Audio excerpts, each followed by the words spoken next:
राम राम दोस्तों, जय बाबा नीम करोली महाराज जी की। आशा है कि बाबा नीम करोली जी की आपके ऊपर सदैव कृपा रहेगी, आपके घर परिवार में भी सभी कुशल मंगल हो, यही मैं प्रार्थना करता हूँ बाबा नीम करोली जी से, सभी देवी देवताओं से। दोस्तों, आज मैं आपको सुनाऊंगा श्रीमद् वाल्मीकि रामायण अयोध्या कांड का 51वां सर्ग, निषादराज गुहू के समक्ष लक्ष्मण का विलाप। लक्ष्मण को अपने भाई के लिए स्वाभाविक अनुराग से जागते देखकर निषादराज गुहू को बड़ा संताप हुआ। उसने रघुकुल नंदन लक्ष्मण से कहा, तात राजकुमार, तुम्हारे लिए यह आराम देने वाली सैया तैयार कर दी है, इस पर सुखपूर्वक सोकर भली भांति विश्राम कर लो। मैं सेवक तथा इसके साथ के सब लोग वनवासी होने के कारण सब प्रकार के क्लेश सहन करने के योग्य हैं, क्योंकि हम सबको कष्ट सहने का अभ्यास है। परंतु तुम सुख में ही पले हो, अतः उसी के योग्य हो, इसलिए सो जाओ। हम सब लोग श्री रामचंद्र जी की रक्षा के लिए रात भर जागते रहेंगे।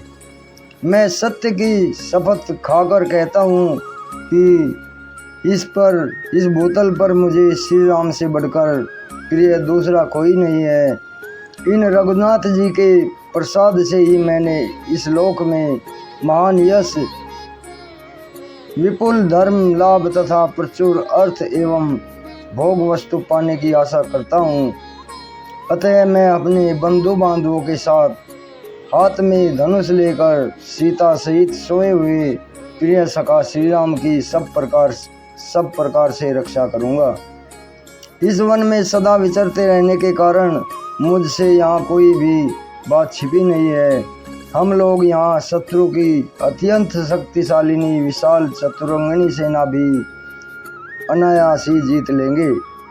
यह सुनकर लक्ष्मण ने कहा, निष्पाप निषादराज, तुम धर्म पर ही दृष्टि रखते हुए हमारी रक्षा करते हो, इसलिए इस स्थान पर हम सब लोगों के लिए कोई भय नहीं है।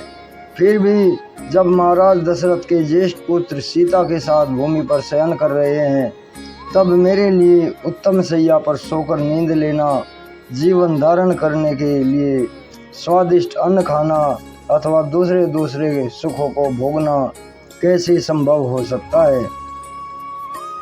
देखो, संपूर्ण देवता और असुर मिलकर भी युद्ध में जिनके वेग को नहीं सह सकते, वे ही श्री राम इस समय सीता के साथ तिनकों के ऊपर सुख से सो रहे हैं।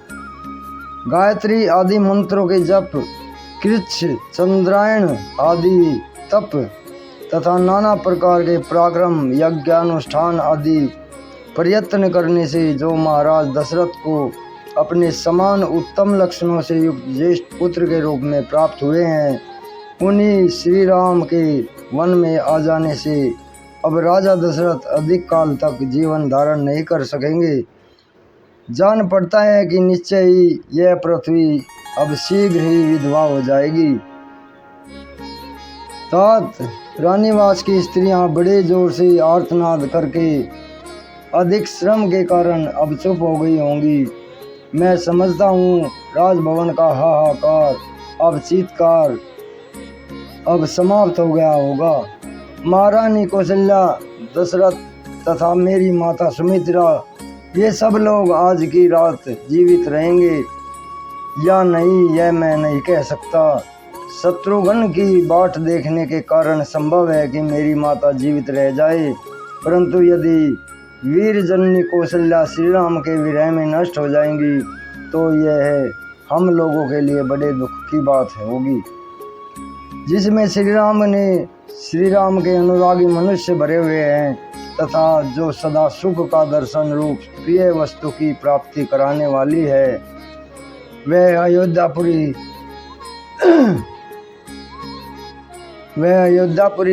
राजा दशरथ के निधन जनित दुख से युक्त होकर नष्ट हो जाएगी। अपने ज्येष्ठ पुत्र महात्मा श्री राम को ना देखने पर महात्मा राजा दशरथ के प्राण उनके शरीर में कैसे टिके रह सकेंगे। महाराज के नष्ट होने पर देवी कौशल्या भी नष्ट हो जाएंगी। तदनंतर मेरी माता सुमित्रा भी नष्ट हुए बिना नहीं रहेंगी। महाराज की इच्छा थी कि श्री राम को राज्य पर अभिषिक्त करूं। अपने उस मनोरथ को ना पाकर श्री राम को राज्य पर स्थापित किए बिना ही हाय मेरा सब कुछ नष्ट हो गया ऐसा कहते हुए मेरे पिताजी अपने प्राणों का परित्याग कर देंगे। उनकी उस मृत्यु का समय उपस्थित होने पर जो लोग रहेंगे और मेरे मरे हुए पिता रघुकुल शिरोमणि दशरथ का सभी प्रेत कार्यों में संस्कार करेंगे, वे ही सफल मनोरथ और भाग्यशाली हैं। यदि पिताजी जीवित रहे तो रमणीय चबूतरों और चौराहों के सुंदर स्थानों से युक्त पृथक पृथक बने हुए विशाल राजमार्गों से अलंकृत धनिकों की अट्टालिकाओं और देव मंदिरों एवं राजभवनों से संपन्न श्रेष्ठ वरांगनाओं से सुशोभित रथों घोड़ों और हाथियों की आवागमन से भरी हुई विविध वाद्यों की ध्वनि से निनादित समस्त कल्याणकारी वस्तुओं से भरपूर हष्टपुष्ट मनुष्यों से सेवित पुष्प वाटिकाओं और उद्यानों से विभूषित तथा सामाजिक उत्सवों से सुशोभित हुई मेरे पिताजी की राजधानी अयोध्यापुरी में जो लोग विचरेंगे वास्तव में वे सुखी ही हैं। क्या मेरे पिताजी महाराज दशरथ हम लोगों के लौटने तक जीवित रहेंगे? क्या वनवास से लौटकर उन उत्तम व्रतधारी महात्मा का हम फिर दर्शन कर सकेंगे?